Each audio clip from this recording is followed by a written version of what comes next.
Hey, what's up everybody? 8-Bit Flashback here. Today I will show you how to hack your Sega Genesis or Megadrive Mini with Project Lunar. With this free hack, you can add games for Sega Genesis, Megadrive, 32X, MasterSystem, and Game Gear to the stock user interface using the internal memory. And other systems are supported as well by using extra cores and external memory for larger games such as Sega CD. But for this video, I will be focusing on adding games to the internal memory only. So first off, you're going to need a Sega Genesis Mini or a Megadrive Mini. Then you want to head over to the Project Lunar website, and this is a hack that was made by the Mod My Classic team, and they've done a great job with this hack. And so far, out of all the hacks that are available, this is my favorite one. Now go ahead and scroll towards the bottom of this page and you'll find the installer version for 32-bit and 64-bit systems for Windows. And for me, I did have to disable my antivirus protection, so I'm using Norton, so I had to disable a couple different features. Otherwise, what happens is my antivirus protection program recognizes this new application as something bad and automatically deletes it. So this is something that may or may not be an issue for you. Now I'm going to go ahead and save this and go ahead and save it to my desktop so it's easy to find. You can save it wherever you choose, but for me, the desktop is the easiest. And this is what I just downloaded. This is the Project Lunar installer. You want to go ahead and double click on that to open it. And you might get a message from Windows saying this is unrecognized. Do you want to run this anyway? Go ahead and select more info and run anyway.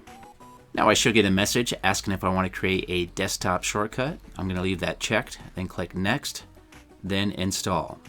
And this should install pretty quickly. And by creating that desktop shortcut, that'll make it easier to find the application anytime you want to use it. Once it's done installing, if you leave this box checked, it'll automatically launch Project Lunar. Otherwise, you can just double click on the Project Lunar icon that's now on your desktop. Now it's time to install the hack on your console, so click on the Uninstall button. And it's going to give you a message saying no console detected. Do you wish to start the Project Lunar install process? Click yes. Then it's going to ask if you want to see an interactive how-to guide on how to get this started. You can click yes, and I'll kind of give you a brief summary of what you need to do, but I'm also going to cover that in this video. And once you are done reviewing this guide, go ahead and close it out. Now there's a message here saying it has downloaded a payload from the internet and it's ready to install this to your console, but it needs to be in FEL mode. To perform this, you want to start with pushing the reset button and continue holding it. Then turn the power on. Next, it's time to plug in a micro USB cable that supports data. And just to let you know, the cable that comes included with your Genesis Mini or Megadrive Mini does not support data. So go ahead and plug one end of this cable into the Sega Mini and the other end into your PC. Once it's connected, you want to continue to hold that reset button for just a few seconds. The LED light will be blinking, then turn solid. And at this point, you can go ahead and let go of the reset button and your console should now be in FEL mode. Now let's head back over to the Project Lunar application on the PC. And once I got that console into FEL mode, it automatically started installing the hack. And this does take a little bit of time to install. It takes about 10 to 15 minutes. So I'm going to go ahead and fast forward through this so we don't have to watch it all. And during this install process, it will create a backup file of your Sega Genesis Mini or Megadrive Mini, which can be exported to a safe location on your PC at a later point. Once it is done installing, click on OK, then click Finish. Now go ahead and click on Open Game Manager. And this might take a few seconds. Every time this loads, it takes maybe about 5 to 10 seconds on my computer. And once the game manager opens up, you'll get a message box asking if you want to export the backup to a safe location on your computer. If you follow these instructions, you can back that up to wherever you choose. And this is not required, but it is recommended. And I've already created a backup, so I'm going to skip this. Now you're going to get a message asking if you want to sync the console to Project Lunar. Click yes, and the sync process will begin. And this process should take about 1 minute or less if everything's working correctly. So my console is now synced with Project Lunar, and it shows I have 146 megabytes available out of 170. And some of my internal memory, I believe, is already taken up by some saved games that are already present on my console. Now, if you do have issues syncing the console, and it's saying the console is not detected, try turning the power off to your console, then unplugging the micro USB cable, then plugging the cable back in, and turn the power back on and starting the syncing process again. And it should work. And I'd also like to mention, anytime you use Project Lunar from this point on, you don't have to hold that reset button when you plug it in. The only thing you need to do is plug in your Sega Mini to your PC, then turn the power on, and it should work fine. Now my console is all synced up and ready to go, and time to add some games. So now it's time to click on the Add New Game icon at the bottom here and search for some games on my computer. Now these can be in a zip format or unzipped, either one will work fine. And with the latest Project Lunar, we can now select multiple games at once. So I'm going to select 3 different Sega 32X games to add that are in a zip format. And I would like to mention that there are no games included with this mod or hack, so you will have to supply your own games and have those stored on your computer wherever you choose. When you click the Add Game button, you can just search anywhere on your computer to add the games. And once you're done selecting all the games you want to add, go ahead and click the Open button. I would also like to mention Project Lunar does include RetroArch, which is bundled with Genesis GX Plus and PicoDrive emulators, so you can now add MasterSystem, Game Gear, Genesis, Megadrive, and 32X games to the internal memory and the stock user interface. So I've added 3 different games to my Sega Mini, and the first one is The Amazing Spider-Man, which is a Sega 32X game. And now we have a bunch of options that we can play with. Over here on the right side, we can play with the box art, we can load up custom box art, we can use the one that's on the screen right now, or we can use the screen scraper and get the game information and get the actual box art if it's available in the database. So now I'm going to click on the Get Game Information button right here, and that'll pull up any available artwork. And there is 2 different screen scrapers you can choose from as well. So if there's no box art that loads up with this one, you can use the other one as well. And it looks like I do have one result I can choose from. A lot of times it will pull up multiple different regions, but for this one it just pulled up one region, and I believe this one is for the US. So now if I go ahead and click on this, that's going to load up a game description on the left and my box art on the right. And this built-in screen scraper will work for most of the games that are out there, but there's going to be some games it doesn't work for, and you're going to have to load your own custom box art. And if you notice here in the bottom left corner, you can select which emulator you want to use with this ROM, and it has already selected the PicoDrive emulator automatically, which is the one I want to use. After selecting the proper emulator, go ahead and click on the Add Game button right here, and that'll take you to the next game. So now I just want to repeat that same process. I'm going to click on Get Game Information, select the box art I want to use, make sure I'm using the proper emulator, then click on Add Game. Now here's the third game, same thing, get the game information, select the proper box art, make sure the emulator is correct, then click Add Game. Now for all 3 of these Sega 32X games, it automatically selected the proper emulator, but I would double check just to make sure. Now I'd like to add a couple Sega Genesis games, so I'm going to click on the Add New Game button on the bottom of the Project Lunar application, then search on my computer for the Genesis games I'd like to add. And again, you can add multiple different games at once, but they do have to be in the same folder.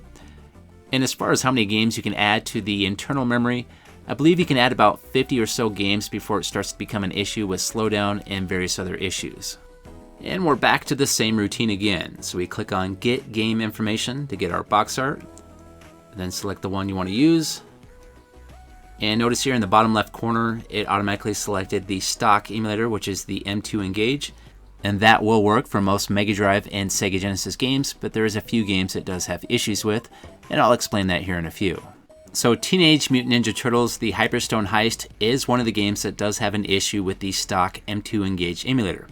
So I'm going to go ahead and add that game again, but use a different emulator this time, just to show you the difference. I'm also going to add some different box art this time, that way I can tell the difference between the 2 games, and I'm going to slightly change the name of the game as well. I'll just take out one word, that way I know which game's which and I'm not getting confused here. And the last thing I'm going to do for this game is change the emulator. The M2 Engage emulator does not work well with this game, so I'm going to select the Genesis Plus GX emulator, then click Add Game. And I will show gameplay from both of the Teenage Mutant Ninja Turtle games just to show you the difference using the different emulators. And if you're looking to add Sega Master System or Game Gear games, that can be done the same way as well, but make sure you're using the Genesis Plus GX emulator. Once you've added all the games that you want to Project Lunar, it's time to hit the sync button, and what this is going to do is actually install all these games onto your console. So if we take a look at the internal memory right now, that's at 146 megabytes. And after it's done installing all these games, that should drop just a little bit.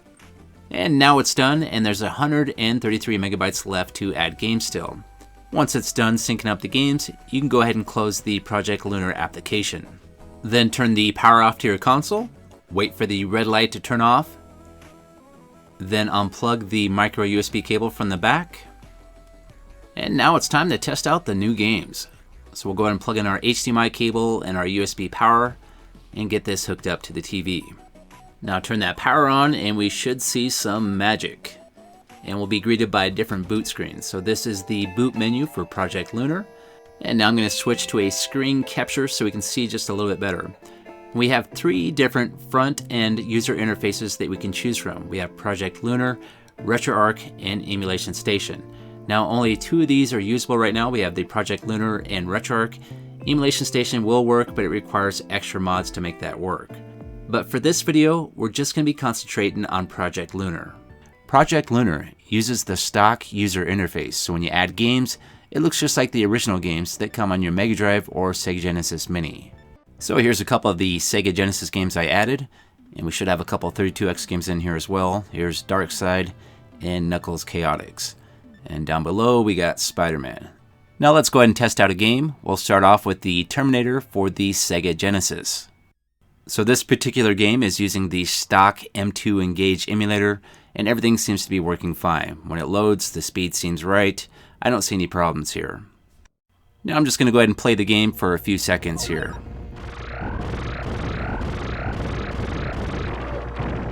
So for the games that are using the stock emulator, you can save the games the same way as the original games. You just push that reset button, it pulls up the system menu, where you can save that game to whatever slot you choose to. Now if you're playing a game that's not using the stock emulator, such as the Drive or the Genesis Plus GX emulator, when you go to save a game, it will be a little bit different. And I'll show an example of that here in just a few. Okay, let's try another Genesis game out. Here is the Turtles Hyperstone Heist using the stock M2 Engage emulator. And unfortunately, this game does have issues when using the stock emulator. There's no sound, and there's a little bit of slowdown. Now let's go ahead and try that same Turtles game that I put on here that's using a different emulator. So this one is using the Genesis Plus GX emulator, and it seems to be working great. Now let's try a Sega 32X game using the Drive emulator, and we'll play Spider-Man. And if you listen here, the sound is not doing well and it's really sluggish, so it's not playing very well, unfortunately. But there is a fix for this. We can go ahead and raise the clock speed on our Sega Genesis Mini or Megadrive Mini and make these games playable. So to perform this, we need to get back to the Project Lunar boot menu. And we can do that by selecting Project Lunar inside the main user interface, or you can turn the console off and back on to get back to your boot menu. Once you get back to the boot menu, go ahead and push B for settings, then scroll down to toggle higher CPU speed, and this will raise the clock speed to 1.34 GHz. After changing the clock speed, go ahead and push the start button on your controller, then select yes to reboot your console and save the settings. And now we're going to test out that same game again, The Amazing Spider-Man, and it seems to be playing just fine now with the higher clock speed. Now if you're looking to save a game that's not using the stock emulator, such as this one, which is using the Drive emulator, it is a little bit different. So what you're going to want to do is push the reset button on your console, and that'll take you to the RetroArch menu. From there you can scroll down to Save State and push the B button to save a game. And if you want to load that saved game, you just push that reset button again, and then scroll down to Load State, and it'll bring up your last saved game. And if you're looking to quit a game and get back to that main user interface, you can do that from inside the RetroArch menu by pushing C to get to the main menu inside RetroArch, then select Quit RetroArch, and that'll take you back to the main user interface for your Sega Mini. And this goes the same for all the games you add to your Sega Mini that don't use the stock emulator. For those games, they will be going through RetroArch, so you're going to have to save the games and exit a little bit different than the stock games. So from this point on, if you want to add more games to your Sega Mini, it's really easy to do. All you have to do is plug in your Sega Mini to the PC, then turn the power on, open up Game Manager, add the games you want, then hit the sync button, and you got more games. And if you're looking to remove some games, that's very easy to do as well. You just click on the game on the left that you want to remove, then click the Remove Game button on the bottom, then click on the Sync button, and the games will be removed. Okay, it's time for me to get out of here. If you like this video, if you could, hit that like button, and have yourself a great day, and I'll see you next time.